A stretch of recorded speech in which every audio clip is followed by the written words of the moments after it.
मुख्यमंत्र्यांनी नेमकी काय ऑफर दिली आहे उद्धव ठाकरेंना?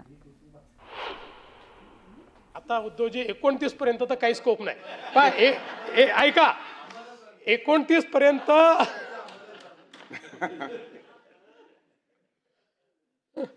आम्हाला तिकडे याचा स्कोप उरला नाही. 29 तुम्हाला इकडे याचा स्कोप आता विचार करता येईल, म्हणजे त्याचा विचार आपण वेगळ्या पद्धतीने करू. पण आम्हाला तिकडे जायचा स्कोप हा काही या ठिकाणी उरलेला नाही.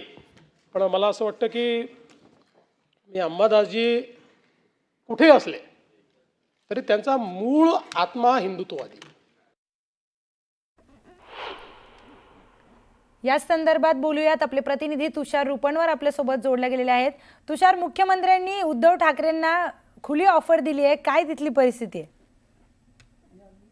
असेल तर आज सभागृहामध्ये, विधान परिषद सभागृहामध्ये अंबादास दानवे यांच्या निरोप समारंभाचं भाषणासाठी देवेंद्र फडणवीस जात असताना हा प्रसंग घडल्याचं पाहायला मिळतंय. स्वतः मुख्यमंत्री देवेंद्र फडणवीसांनी उद्धव ठाकरेंना नमस्कार केला. हे दोघांचीही लॉबीमध्ये अवघी 4 सेकंदाची भेट होती.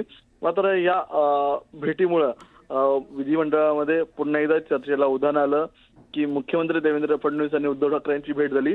मात्र आपण पाहत असाल तर व्हिज्युअलच्या माध्यमातून दोन्ही प्रमुख नेते आपल्याला अधिवेशनादरम्यान अनेक वेळा भेटताना पाहायला मिळतात.